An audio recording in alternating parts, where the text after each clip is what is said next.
차량 유리창은 산산조각이 나 있고 안에 있던 가방과 노트북을 비롯해 각종 소지품들이 싹 다 없어진 거예요. 안녕하세요. 생쇼의 이상입니다. 오늘은 미국 생활 18년 차인 제가 낭만의 도시로 불렸던 샌프란이 거의 폐허가 되다시피 했다가 최근 다시 회생의 조짐이 보이는 상황을 저의 실제 경험을 토대로 말씀드려 보겠습니다. 일단 먼저 한 3년 전에 저희 남편이 샌프란시스코 출장 중에 겪은 일인데요. 렌트한 회사차를 재팬타운 식당 앞 도로에 세우고 직원 여러 명이 식사를 하고 차로 와보니까 차량 유리창은 산산조각이 나 있고 안에 있던 가방과 노트북을 비롯해 각종 소지품들이 싹 다 없어진 거예요. 당시 미국에 있는 일본 회사 다닐 때라 일본인 직원분들이 많았는데 여권도 다들 잃어버리고 심지어 신혼이셨던 한 분은 일하다 긁힐까봐 빼놓은 결혼 반지까지 싹 다 털렸습니다. 그 중에서도 정말 황당한 건 2개의 아이폰을 갖고 있던 직원 한 분이 있었는데 그분의 다른 폰이 차에 있었고 그럼 아이폰 추적이 가능하잖아요. 하지만 경찰에게 범인의 위치 정보를 줘도 인력이 없다면서 범인을 찾을 생각을 안 했다고 합니다. 그냥 나몰라라 하는 거죠.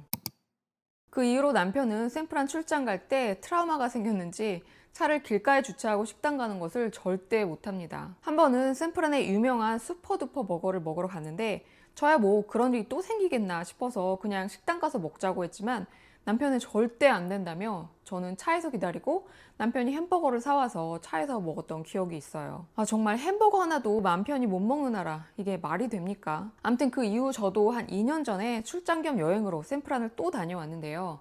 그때 제가 본 다운타운의 모습은 정말 충격 그 자체였습니다. 저는 사실 그 전에도 샌프란에 가본 적이 있긴 한데 금문교 같은 딱 관광지 몇 군데만 다녀서 몰랐던 거죠. 낭만의 도시로만 알고 있던 샌프란의 현실에 정말 경악을 금치 못했습니다. 제가 묵었던 호텔은 다운타운에 있는 꽤 고급 호텔이었는데 주변에 고급 백화점들과 명품샵도 즐비한 뭐 그런 위치였어요. 점심 먹으려고 맛집을 찾아서 주변을 한 10분 걸었는데 가는 길에 코를 찌르는 악취와 노숙자 무리들이 진짜 한 5m에 하나씩 줄지어 있는 거예요. 근데 무슨 안 씻은 그 쩐 냄새와 마약 냄새가 뒤섞여서 머리가 띵해지고 진짜 상상 초월의 악취가 나더라고요. 한국의 노숙자들 생각하시면 안 돼요. 그건 진짜 애교 수준입니다.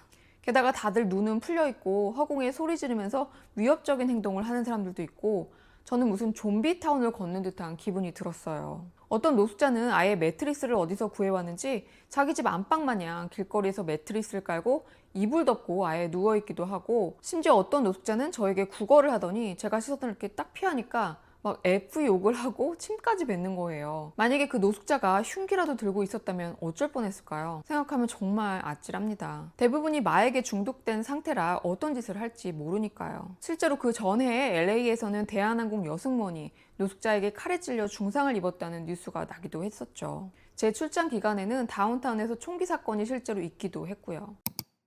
그렇다면 샌프란은 왜 이렇게 범죄가 심각해졌을까요? 샌프란시스코가 속한 캘리포니아는 진보 성향을 가진 민주당이 장악한 대표적인 주입니다. 민주당은 인권을 내세워 노숙자 정책에 관대할 뿐만 아니라 범죄에 대해서도 느슨한 법을 적용했는데요. 대표적인 게 바로 $950 이하의 절도는 처벌하지 않는 법입니다. 중범죄가 아니라 단순 경범죄로만 처리되는데 실제로는 경찰조차 잡지 않고 그냥 풀어주는 경우가 대부분이었고 그러다 보니 대낮에 버젓이 매장에서 물건을 쓸어 담고 나가는 범죄가 일상화됐죠. 결국 시민들의 안전은 뒷전이고 범죄자들이 더 대담해지는 결과만 나왔습니다. 가게 창문을 깨고 물건들을 싹 쓸어가는 장면을 담은 영상들이 얼마 전까지만 해도 소셜미디어에 심심치 않게 올라왔었죠. 특히 관광지에 세워둔 차를 대상으로 하는 절도도 기승을 부려 조심하라는 사인이 여기저기 붙어있기도 합니다. 아니 어디 불안해서 돌아다닐 수가 있겠냐고요. 이런 환경 속에서 수많은 기업과 상점들이 샌프란시스코를 떠났거나 떠나고 있는데요. 정말 말 그대로 고담시티가 현실화되었고 주정부는 얼마 전까지도 딱히 큰 변화를 이끌어내지 못했는데 최근 트럼프 대통령이 미 전역을 대상으로 강력한 조치를 발표했죠. 범죄가 기승을 부리는 이 심각한 현실을 더는 방치할 수 없다며 노숙자와 마약 문제를 더 이상 인권으로 포장하지 않고 강제 수용과 재활, 치료 등을 통해 공공안전을 회복하겠다는 겁니다. 일부에서는 이 조치를 인권 침해라고 비판하지만 일반 시민들의 안전은 여태껏 철저히 무너져 왔고 실제로 거리를 걸어본 저 같은 사람들에게는 이런 대책이 너무나도 절실해 보입니다. 멀리서 보면 샌프란시스코는 여전히 아름답습니다.